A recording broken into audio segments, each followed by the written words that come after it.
haillons chantaient, tout l'été, se trouva fort dépourvu, quand la bise fut venue.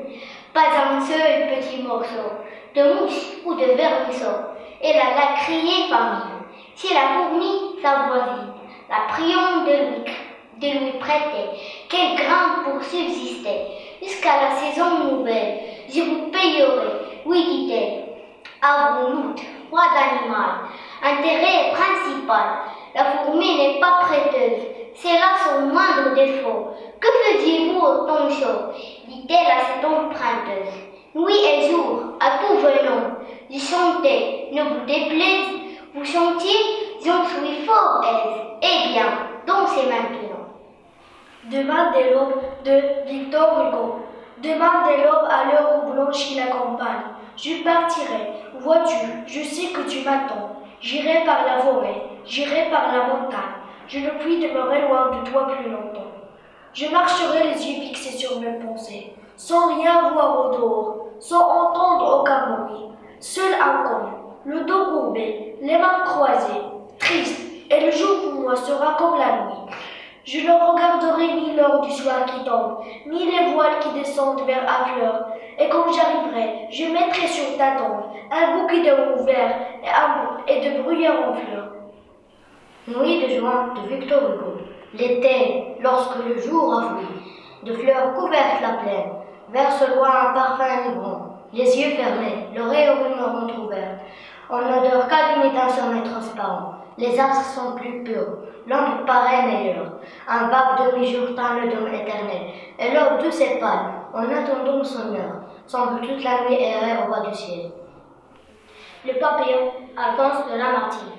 Naître avec le printemps, mourir avec le rose. Sur l'aile du saphir, nager dans un ciel pur, balancer sur le sein des fleurs belles et grosses, s'enivrer de parfums, de lumière et d'azur, secouant la jeune encore, la poutre de ses ailes, s'envoler comme un souffle au bout d'éternel.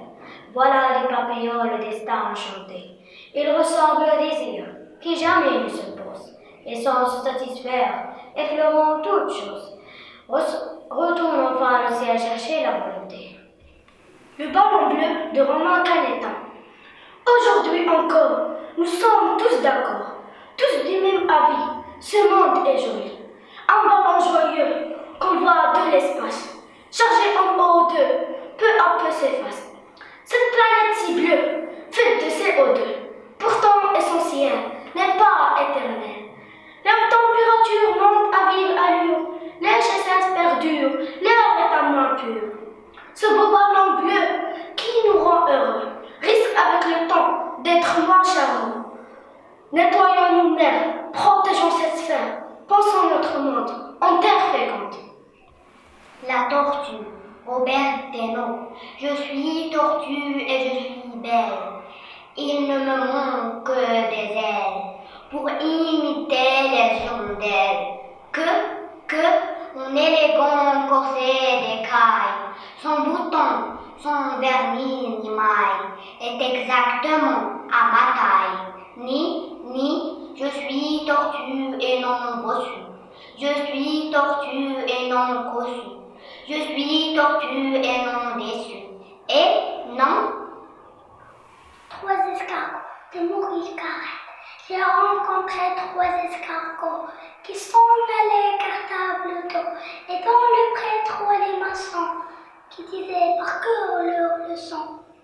Puis dans les champs 4 lézards qui écrivaient allant devoir. Où peut se trouver leur école au milieu des avoines folles? Peut-être est-ce une aristoloche qui leur fait de petites cloches et leur maître il se corbeau que je vois dessiner là-haut de belles lettres au tableau. Le corbeau et le renard de Jane de La Fontaine. Maître corbeau sur un arbre perché, tenez en son bec à fromage. Maître renard par le deux reléché, lutin à peu près son langage. Eh, bonjour monsieur du corbeau, vous êtes joli, vous me semblez beau. Sans mentir, c'est votre ramage se rapporte à votre plumage. Et vous êtes le phénix des eaux de ces bois. À ces mots, le corbeau ne se sent pas de joie, et pour montrer sa belle voix, il ouvre un large bec, laisse tomber sa proie. Le renard s'en saisit et dit: Mon bon monsieur, apprenez que tout flatteur vit aux dépens de celui qui l'écoute. C'est que le sang vaut bien un fromage, sans doute. Le corbeau honteux et confus: J'aurais mais un peu tard, qu'on ne l'y prendrait plus. Les nuages.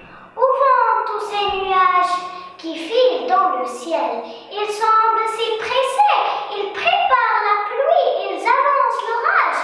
Mais non, ils semblent si légers, ils jouent avec les hirondelles. La langue des fleurs, David Dumont-Miller. Je connais aussi la langue des fleurs. Les fleurs sont très bavardes entre elles. Vous ne les avez jamais entendues parler? C'est normal. Elles ont tellement peur d'être cueillies qu'elles se désentent dès que vous passez à côté d'elles. Le chat et l'oiseau de Jacques Prévert. Un village écoute désolé le chant d'un oiseau blessé.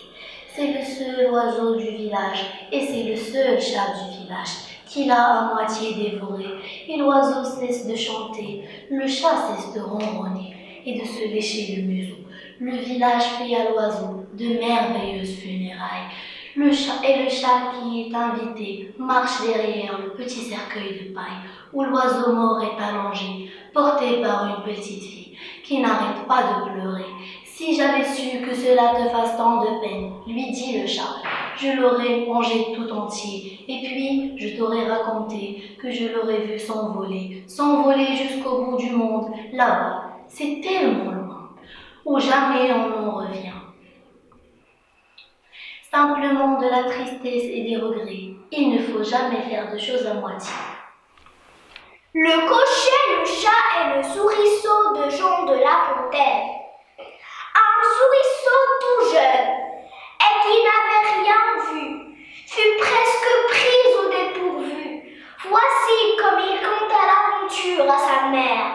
J'avais franchi les monts qui bordent cet état et trotté comme un jeune rat qui cherche à se donner carrière lorsque deux animaux m'ont arrêté les yeux. L'un doux, bénin et gracieux et l'autre turbulent et plein d'inquiétude. Il a la voix perçante et rude, sur la tête un morceau de chair, une sorte de bras dont il s'élève en l'air, comme pour prendre sa volée, la queue en panache étalée. Or c'était un cocher dont notre souriceau fit à sa mère le tableau, comme d'un animal venu de l'Amérique. Il se battait, dit-il, les flancs avec ses bras, faisant tel bruit et tel fracas que moi, qui grâce à Dieu de courage me pique, en ai pris la fuite de peur, le maudissant de très bon cœur. Sans lui, j'aurais fait connaissance avec cet animal qui m'a semblé si doux.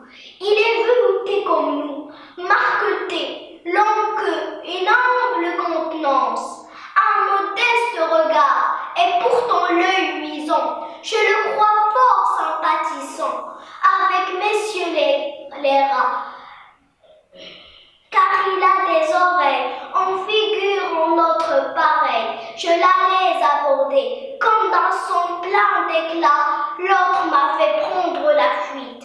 Mon fils, dit la souris, ce doucet est un chat qui sous son minoise hypocrite, contre toute ta parenté, d'un malin vouloir est porté. Notre animal, tout au contraire, bien éloigné de nous mal faire, servira quelques jours peut-être à nos repas.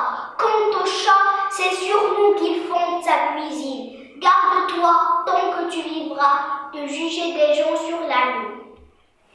Enfance de Georges, enfance aux yeux de cristal, aux paupières de corail, enfance aux mains de lumière, enfance aux pieds de lumière, enfance aux paroles tues, enfance aux paroles douces, enfance aux lèvres de joie, aux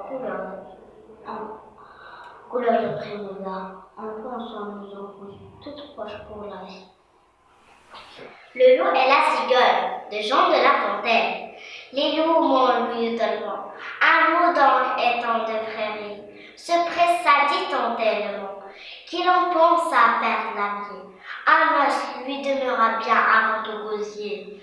De bonheur pour ce loup qui ne pouvait crier. Près de la pâche une cigogne, il lui fit signe, elle accourt. Voilà l'opératrice aussitôt en besogne.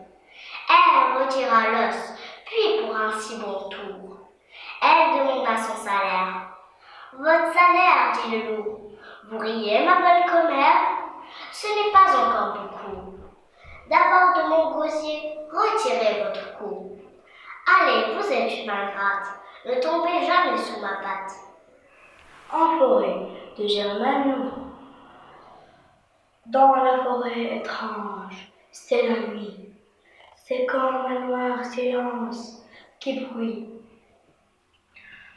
Dans la forêt, ici blanche est la brûle, en pleurs de lait filtre, le clair de lune. Un vent de terre qui souffle, on ne sait d'où, erre en rêvant comme une âme de fou. Et sous les yeux d'étoiles épanouies, la forêt chante avec un bruit de pluie. Le globe, d'après Nassim Hikmet, offrant le globe aux enfants, au moins pour une journée, donnant-leur afin qu'ils en jouent comme d'un ballon multicolore, pour qu'ils jouent en chantant parmi les étoiles, offrant le globe aux enfants, donnant-leur comme une pomme énorme, comme une boule de pain toute chaude, qu'une journée au moins ils puissent manger à leur faim, offrant le globe aux enfants, qu'une journée au moins le globe après la camaraderie. Les enfants prendront d'une main le globe, ils y planteront des arbres immortels. N'est-ce de Jacqueline Mérico, sur la musique du silence, danse, danse les flocons blancs, qui se balancent et qui s'en vont, tisser une douce couverture pour la terre qui s'endort, sur la musique du silence, danse, danse les flocons blancs. La nature de Sébastien Chartres, fascinante par son côté mystérieux, elle renferme des secrets fabuleux. Elle est notre bien le plus précieux. Ne pas la respecter serait injurieux. La nature est un trésor magnifique. J'aime imaginer son côté magique. Elle détient des pouvoirs fantastiques. Elle inspire le monde de l'artistique. J'adore son côté de contradiction, fragile par la bêtise des populations. Elle subit les affres des pollutions, pourtant elle est puissante tel un lion. La nature est sensible et possède une âme. Elle mérite la considération, cette belle dame. Si nous voulons éviter le courroux de sa lame, aimons-la pour que brûle toujours sa flamme. Ce silence du soir de Victor Hugo, ce silence du soir, ce n'est pas le silence. Écoute. Tout est noir, la nuit obscure fait toutes choses pareilles. Le ciel verse un repos immense, pour l'oreille tout bruit a cessé. L'âme entend en ce moment une foule de voix sortir confusément de cet ombre en disant des choses inconnues. Il semble que les eaux, les plaines et les nues sont pleins de secrets qu'elles vont révéler. Et dès que tout se tait, tout commence à parler. La grenouille qui se fait faire aussi grosse que le veau, de Jean de La Fontaine. Une grenouille vit un bœuf qui lui sembla de belle taille, elle qui n'était pas grosse en tout comme un œuf. Envieux s'étend et s'enfuit et se travaille pour égaler l'animal en grosseur. Disons, regardez bien ma soeur. Est-ce assez? Dites-moi, n'y suis-je pas encore? Nenni, m'y voici donc. Point du tout, m'y voilà. Vous n'en approchez point. La chétive pécore s'enfla si bien qu'elle creva. Le monde est plein de gens qui ne sont pas plus sages. Tout bourgeois veut bâtir comme les grands seigneurs. Tout petit prince a des ambassadeurs. Tout marquis veut avoir des pages.